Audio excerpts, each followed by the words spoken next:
غزوہ بدر کو ہم نے تقریباً پیچھے کوئی 6-7 ہفتوں میں بیان کیا. غزوہ بدر سے واپسی کے بعد حضور علیہ السلام نے کچھ دن قیام فرمایا، اور پھر یہود کا ایک قبیلہ ہے، مشہور قبیلہ، یہود کے بڑے 3 قبیلے مدینے میں آباد تھے، بنو قینقاع، بنو قریظہ اور بنو نذیر. تو آپ علیہ السلام جو سب سے بڑا، ان تینوں میں سے بھی جو سب سے بڑا قبیلہ بنی قینقاع تھا یہود کا، ان کے پاس تشریف لے کے گئے دعوت دینے کے لیے. تو آپ علیہ السلام نے جا کے ان کے سرداروں کو اکٹھا کیا اور ان میں بات فرمائی. جو حدیث میں الفاظ ملتے ہیں وہ یہ تھے: یا معشر یہود احذروا من اللہ مثل ما نزل بقریش من النقمہ. کہا یہودیو، کیا یہود کے لوگوں، جیسا اللہ نے قریش کو رسوا کیا ہے اور ان کو ذلیل کیا ہے، اور جو اللہ نے مسلمانوں کے ذریعے ان کو سزا دلوائی ہے، اس سے ڈرو. جو وقت قریش پہ آیا ہے یہ وقت تم پہ بھی آ سکتا ہے. وَأَسْلِمُوا، اور اگر تم چاہتے ہو کہ تم اس ساری مصیبت سے بچو جو قریش پہ آئی ہے، تو تمہیں اسلام لانا ہوگا، تمہیں ایمان لانا ہوگا. اس لیے میں تمہارے پاس آیا ہوں کہ تم اسلام قبول کر لو. اور پھر آپ نے فرمایا: انکم قد عرفتم انی نبی مرسل. تمہیں یہ بات صحیح طرح معلوم ہے، اپنی کتابوں میں تم پڑھ چکے ہو کہ میں بالکل حق اور سچ نبی ہوں، اور مجھے اللہ نے مبعوث کیا. میری علامات تمہیں تمہاری کتابوں میں ملی ہیں. تجدون ذالک فی کتابکم، میری علامات تمہیں اپنی کتابوں میں ملی ہیں. تم جانتے ہو اچھی طرح کہ میں نبی ہوں، اس لیے جو میں بات کر رہا ہوں اسے قبول کر لو. بجائے اس کے کہ وہ آپ کی بات کو قبول کرتے، انہوں نے آگے سے کہا کہ وہ قریش تھے جو آپ سے مار کھا گئے، ان کو تو لڑنا ہی نہیں آیا. ہمارے ساتھ تمہارا مقابلہ ہو تو تمہیں سمجھ آ جائے گی. اور بہت ساری اس طرح کی اول فول باتیں کی. آپ علیہ الصلوۃ والسلام ان کو دعوت دینے کے بعد واپس تشریف لے آئے. تو اللہ رب العزت نے یہ آیات نازل فرمائی: قد کان لکم آیۃ فی فئتین التقطا. جہاد، ان سے لڑائی لڑو، حکم آگے.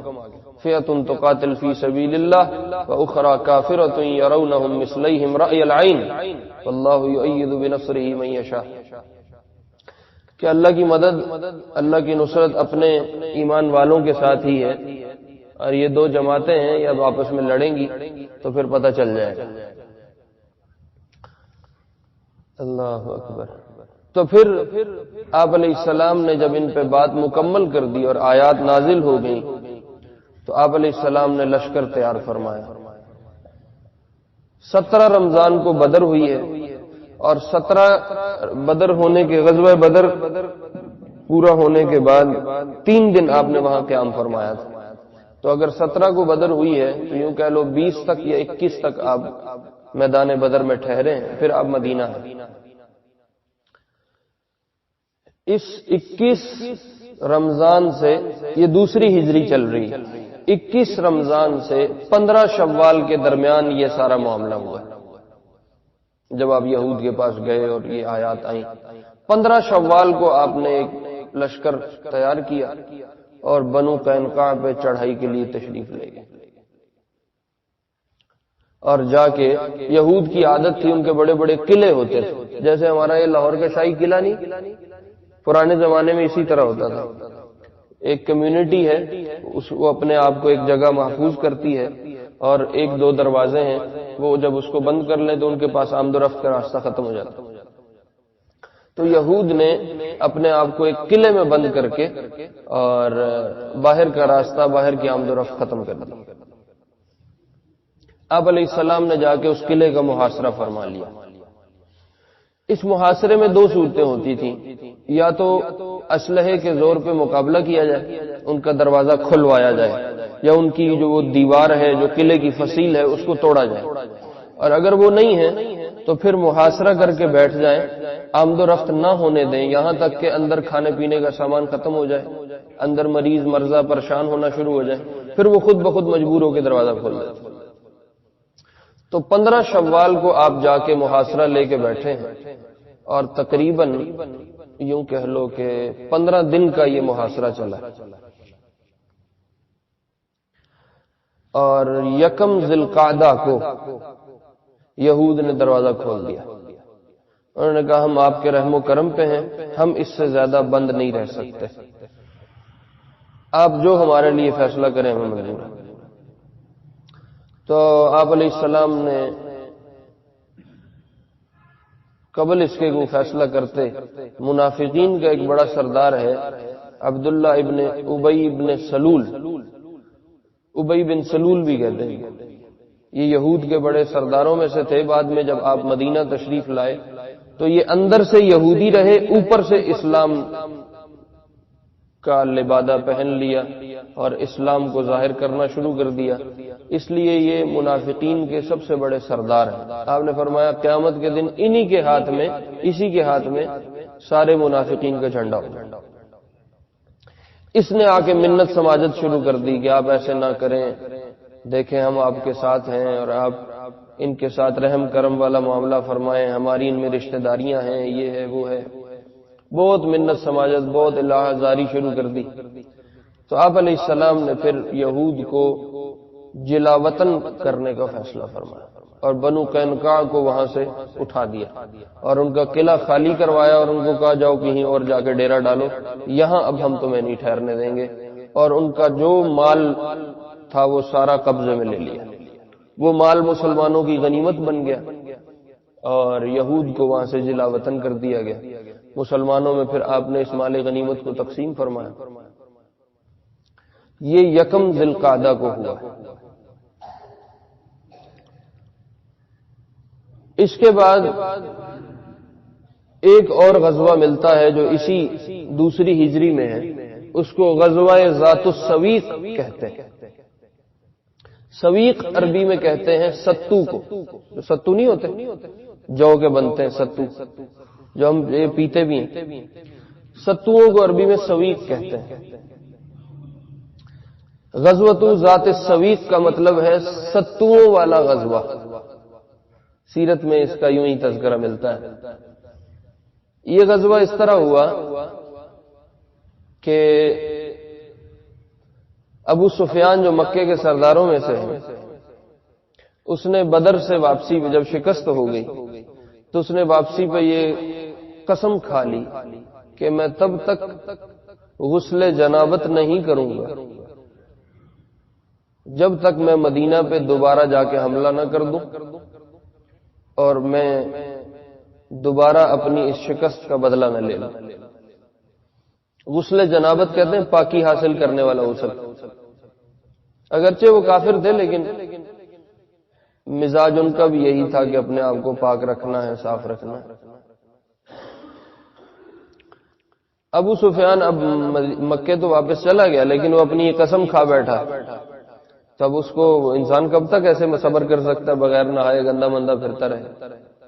تو اس نے اپنی قسم کو پورا کرنے کے لیے 200 نوجوان لیے مکے میں، سردار تھے خود، اور مدینہ کی طرف روانہ ہوئے۔ مدینہ سے باہر ہی ایک زمین پہ ایک انصاری اپنے غلام کے ساتھ، انصاری صحابی تھے، وہ اپنے غلام کے ساتھ اپنی زمین پہ کھیتی باڑی کر رہے تھے۔ انہوں نے جا کے اس باغ پہ ہلا بولا اور کچھ درختوں کو جلا دیا، اور وہ جو انصاری صحابی تھے ان کو شہید کر دیا، اور ان کا جو غلام تھا اس کو بھی مار دیا۔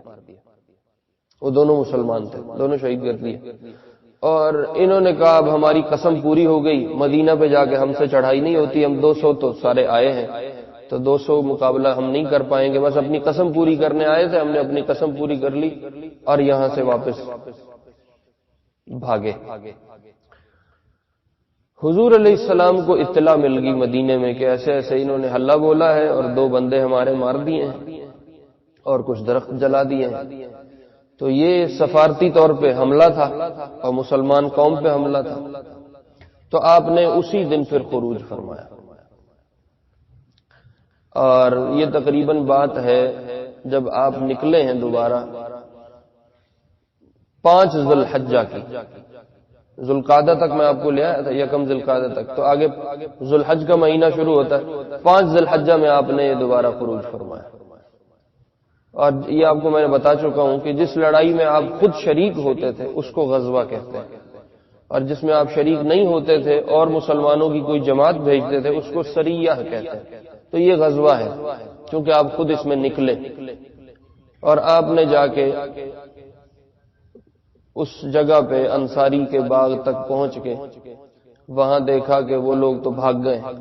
تو آپ نے پھر ان کا پیچھا کیا اور پیچھے ان کے لشکر کو ملنے والے تھے کہ وہ اپنا سارا سامان چھوڑ کے، جو زائد سواریاں تھیں وہ چھوڑ کے، جو اپنے آپ کو جتنا ہلکا کر سکتے تھے وہ اپنا سب کچھ چھوڑ کے بھاگ گئے اور وہ مسلمانوں کے ہتھے نہیں آ سکے. اور وہ سارا سامان جو وہ پھینک کے گئے تھے اس میں وہ اپنے ساتھ کھانے پینے کے لیے ستو لے کے آئے تھے کہ ہم اگر گندم یا کوئی اور چیز اپنے ساتھ اٹھائیں گے تو ہمارا بوجھ بڑھے گا، تو ستو کا ایک تھیلا لے چلو تاکہ ہمارا بوجھ بھی نہ بڑھے اور ہم سفر کر سکیں. وہ اپنا ستوؤں والے تھیلے پھینکے. تو مسلمانوں کو جو مال غنیمت وہ حاصل ہوا اس میں وہ ستو بھی ملے. اس سے اس کا نام غزوۃ ذات السویق پڑا ہے، ستوؤں والا غزوہ. تو یوں مسلمان اس مال غنیمت کو لے کے پھر واپس آئے. اور 5 ذی الحج سے تقریباً یہ 6 یا 7 کی واپسی ہوئی ہے، 9 ذی الحج کو واپسی ہوئی ہے. اور آگے 10 ذی الحج تھا جس دن پھر آپ نے مسلمانوں کو پہلی بقرہ عید کی نماز باجماعت جو ہوئی باقاعدہ طور پہ، پہلی بقرہ عید کی نماز آپ نے یہ 2 ہجری میں پڑھائی. یوں یہ 2 ہجری پورا ہو گیا. انشاءاللہ اگلے جمعے سے ہم 3 ہجری کو شروع کریں گے. 2 ہجری میں ایک جو مشہور قصہ ہوا ہے، جو مشہور واقعہ ہوا ہے، وہ حضرت علی اور حضرت فاطمہ کی شادی ہے رضی اللہ عنہما. حضرت فاطمہ اکیلی بیٹی ہیں اولاد میں سے جو آپ کے پاس باقی رہ گئیں. باقی ساری اولاد تقریباً آپ کی زندگی میں ہی واپس چلی گئی. جو مذکر تھے، مذکر اولاد تھی، وہ تو ویسے ہی بہت جلدی اللہ کو پیاری ہوگی. مؤنث اولاد میں بھی 3 بیٹیاں جلدی رخصت ہو گئیں. حضرت فاطمہ جو ہیں یہ اکیلی سب سے چھوٹی بھی تھیں، سب سے لاڈلی بھی تھیں اور اکیلی رہ گئیں. اللہ، آپ علیہ السلام کو ان سے بہت لگاؤ تھا، بہت پیار تھا. تو حضرت ابوبکر صدیق رضی اللہ عنہ نے آپ علیہ السلام کو یوں کہہ لو نبی کے خاندان میں، نبی کی اولاد میں میری شادی ہو جائے یا میری نسبت قائم ہو جائے، اس سعادت کو حاصل کرنے کے لیے حضرت ابوبکر نے آپ کو عرض کیا یا رسول اللہ اگر آپ مناسب سمجھیں تو آپ فاطمہ میرے نکاح میں دے دیں. تو آپ نے خاموشی اختیار فرمائی. پھر حضرت عمر رضی اللہ عنہ نے عرض کیا یا رسول اللہ کچھ دنوں کے بعد کہ آپ فاطمہ کو میرے نکاح میں دے دیں. تو آپ نے پھر بھی خاموشی فرمائی. بعض روایات میں ملتا ہے کہ آپ نے یہ ارشاد فرمایا دونوں سے کہ میں اللہ کے حکم کا انتظار کروں گا. چونکہ حدیث میں آتا ہے، آپ نے خود ارشاد فرمایا ما تزوجت ولا زوجت الا بوحی من السماء، نہ میں نے کسی کی شادی کی ہے نہ میں نے اپنی شادی کی ہے جب تک کہ مجھے اللہ کی طرف سے وحی کے ذریعے کوئی حکم نہیں آیا. اس کا مطلب یہ ہے کہ آپ نے جو ان کو فرمایا میں اللہ کے حکم کا انتظار کروں گا کہ اللہ مجھے بتائیں گے میں فاطمہ کی شادی کس سے کروں، پھر میں اس سے شادی کر دوں گا. خیر عبد الرحمن بن عوف رضی اللہ عنہ بڑے صحابہ میں سے، عشرہ مبشرہ میں سے. وقت کیا ہوا؟ ہو گئے؟ باقی عبد الرحمن بن عوف رضی اللہ عنہ نے حضرت علی سے کہا کہ علی تم جا کے رشتہ مانگو، مجھے امید ہے کہ تمہیں رشتہ مل جائے۔ حضرت علی نے فرمایا نہ ابو بکر کو ملا ہے نہ عمر کو ملا، میرے پاس تو ہے ہی کچھ نہیں، اور میں تو بالکل مانگے تانگے کے ایک کمرے میں رہ رہا ہوں۔ مدینے میں ان کو جو گھر تھا وہ گھر کسی اور صحابی کا تھا، اور حضرت علی کا اپنا گھر تو مکے میں تھا، وہیں چھوڑ چھاڑ کے آ گئے تھے، تو میں تو پہلے کسی کے ہاں رہ رہا ہوں، میرے پاس تو گھر بھی نہیں ہے، تو ایسے میں کیسے رشتہ مانگوں؟ عبد الرحمن بن عوف نے ان کو خیر منا لیا کہ جاؤ ایک دفعہ بات تو کرو۔ تو حضرت علی رضی اللہ عنہ اس ارادے سے مسجد نبوی میں تشریف لائے۔ یہ بات میں آپ کو پہلے بتا چکا ہوں کہ حضرت علی آپ کی کفالت میں تھے بچپن سے۔ ابو طالب کے ایک بیٹے ہیں، ان کا نام عقیل ہے، ایک بیٹے ہیں ان کا نام جعفر ہے، ایک بیٹے ہیں ان کا نام علی ہے، اور ایک بیٹے ان کا نام خود طالب ہے۔ یہ 4 بیٹے ہیں۔ تو ابو طالب پہ بالکل سیرت کی ابتدا میں نے بتایا تھا مالی اعتبار سے بہت سارا قرض پڑ گیا، تو آپ علیہ السلام نے اور آپ کے چچا حضرت عباس نے یہ مشورہ کیا کہ ابو طالب سے ایک ایک بیٹے کو لے لیتے ہیں تاکہ ان کا بوجھ کچھ کم ہو جائے، تو ایک کو میں رکھ لوں گا، ایک کو آپ رکھ لیں، تو یوں ابو طالب کا ذرا بوجھ ہلکا ہو جائے گا۔ تو حضرت جعفر رضی اللہ عنہ یہ آئے ان کی حضرت عباس کی کفالت میں، اور خود حضور علیہ الصلوۃ والسلام کی کفالت میں حضرت علی آ گئے جو ابو طالب سے کفالت کے لیے لے لیے۔ تو حضرت علی بچپن سے آپ کے پاس تھے۔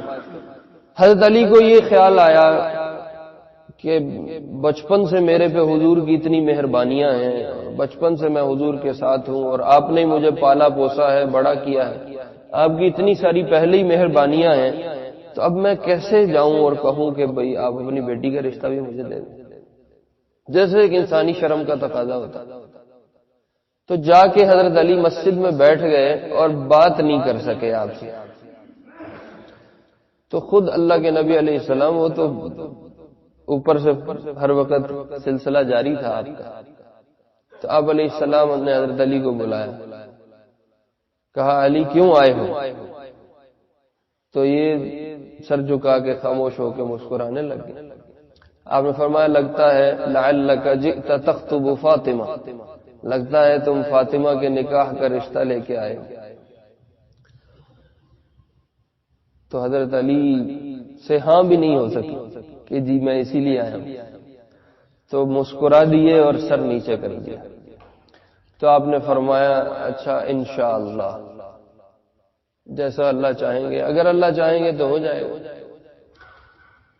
تو حضرت علی کا ایک رنگ آئے اور ایک جائے، اور یوں ہی انشاءاللہ سن کے اٹھ کے باہر آ گئے۔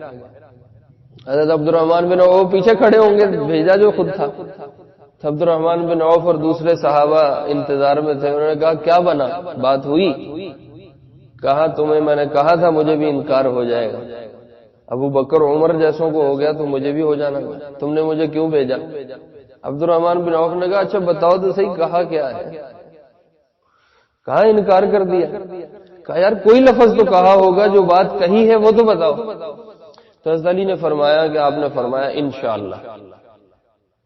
تو عبد الرحمن بن عوف کہنے لگے نبی کی انشاءاللہ ہاں ہوتی ہے، جب نبی نے تجھے انشاءاللہ کہہ دیا تو بس سمجھ ہاں ہو گئی، تجھے مبارک ہو۔ اللہ اکبر۔ پھر آپ نے اس وقت حضرت علی کو ہاں نہیں کی اور کہا انشاءاللہ، اور خاموش ہو گئے۔ یہ ہاں پتہ کیوں نہیں کہی؟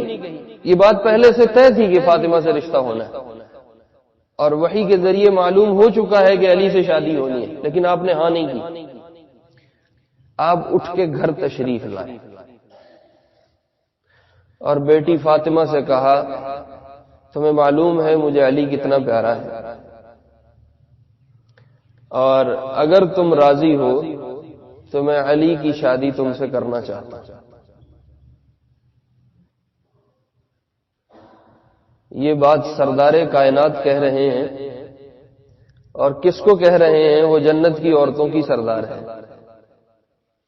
اور رشتہ آسمان سے طے ہوا ہے اور وحی سے حکم آ چکا ہے کہ علی سے اس کی شادی ہونی ہے، لیکن آپ نے اپنی امت کو یہ معاشرت سکھائی کہ جب بیٹی کا رشتہ کرنا ہو تو گائے بھینس کی طرح اٹھا کے کسی قلعے سے باندھنی نہیں ہوتی، اس نے زندگی گزارنی ہے۔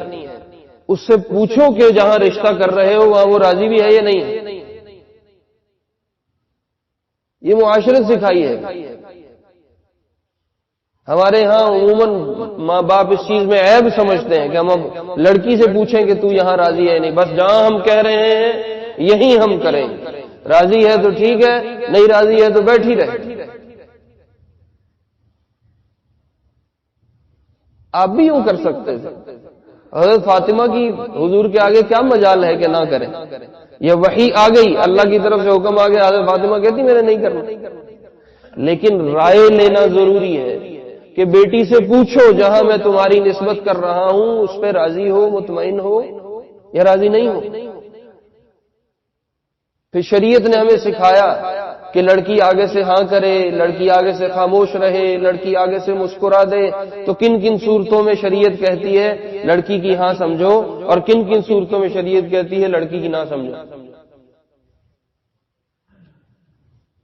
لیکن دین ہماری مرضی کا ہم چاہتے ہیں، جو ہمارے مزاج پہ ہو اس دین پہ ہم عمل کرتے ہیں، جو ہمارے مزاج پہ نہ ہو ہم کہتے ہیں چلو کوئی بات نہیں۔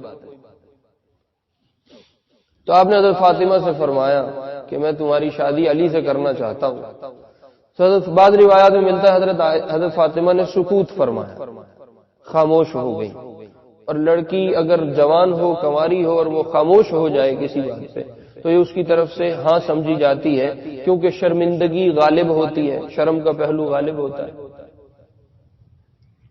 جب آپ نے حضرت فاطمہ سے ہاں لے لی، اس کے بعد آپ نے حضرت علی سے فرمایا ہاں بھائی لاؤ پھر تمہارے پاس کیا ہے شادی کرنے کے لیے، کیا تیاری کی ہے؟ کہ رسول اللہ میرے پاس تو کچھ بھی نہیں، بالکل خالی، مہاجر تھے، مکے سے چھوڑ چھاڑ کے آئے تھے، کہ رسول اللہ کچھ بھی نہیں۔ آپ نے فرمایا پھر وہ زرہ کہاں ہے جو بدر میں مال غنیمت میں تمہارے حصے میں آئی تھی؟ دیکھو آپ نے کیسے نوٹ رکھا ہوا تھا کہ علی کو کیا ملا ہے، آپ بہت خیال فرماتے تھے، چونکہ حضرت علی آپ کی کفالت میں تھے۔ تو انہوں نے کہا رسول اللہ وہ زرہ تو پڑی ہے، کہا وہ زرہ لے کے آؤ اور اس کو لا کے بیچو اور اپنے کو پیسے کا بندوبست کرو، پھر تمہاری شادی کرتے ہیں، تمہارا نکاح کرتے ہیں۔ تو حضرت علی رضی اللہ عنہ گھر سے وہ زرہ لے کے آئے۔ وہ زرہ آپ علیہ السلام نے مال غنیمت میں حضرت علی کو دی تھی۔ زرہ کہتے ہیں لوہے کا ایک لباس ہے جو جنگ کرتے ہوئے لوگ اپنے سینے پہ اپنے جسم پہ پہنتے تھے تاکہ تلوار کی مار زیادہ اثر نہ کرے اور ضرب زیادہ زور سے نہ لگے۔ راستے میں حضرت عثمان سے ملاقات ہوگی رضی اللہ عنہ۔ حضرت عثمان نے کہا بڑے خوش خوش نظر آ رہے ہو، کہاں جا رہے ہو بھاگتے بھاگتے؟ اور کہا بتایا، پھر انہوں نے بتایا ہوگا، روایات میں تو نہیں ملتا لیکن بتایا ہوگا یقیناً کہ میری نبی علیہ السلام کی بیٹی سے نسبت ہو رہی ہے، اس کے انتظام کے چکر میں پھر رہا ہوں۔ تو حضرت عثمان نے فرمایا کہ یہ زرہ مجھے ہی دے دو، میں تم سے خرید لیتا ہوں۔ حضرت عثمان کے مال کو اللہ نے بہت خیر میں استعمال فرمایا، یعنی جہاں آپ سمجھو کہ خیر کا کوئی راستہ یا کوئی تصویر ہے وہاں حضرت عثمان کا مال اللہ نے لگوایا۔ تو انہوں نے کہا یہ زرہ مجھے ہی دے دو۔ تو حضرت علی نے کہا کتنے میں خریدیں گے؟ تو حضرت عثمان نے خوب بڑھا کے ریٹ لگایا، کہا 480 درہم میں لیتا ہوں۔ تو حضرت علی نے پکڑا دی کہ یہ ٹھیک ہے رکھ لو۔ 480 درہم گن کے دے دیے اور زرہ بھی حضرت علی کو واپس کر دی، کہا 480 بھی یہ لے جا اور 7 درہم بھی واپس لے جا، اور یہ درہم بھی تیرے اور یہ زرہ بھی تیری، دونوں چیزیں پکڑا۔ تو حضرت علی وہ لے کے اس زرہ کو اس پیسوں کو اور زرہ کو آپ کے پاس آئے تو آپ نے پوچھا زرہ بیچی نہیں؟ کہا رسول اللہ بیچ دی ہے، یہ اس کی قیمت ہے۔ کہا کیسے بیچ دی ہے؟ کہا عثمان نے خریدی ہے، اس نے مجھے بعد میں زرہ بھی واپس کر دی۔ تو آپ نے حضرت عثمان کے لیے برکت کی دعائیں فرمائی۔ باقی قصہ انشاءاللہ اگلے جمعے کر لیں گے، ابھی وقت اوپر چلا گیا، سنت ادا فرما لیں۔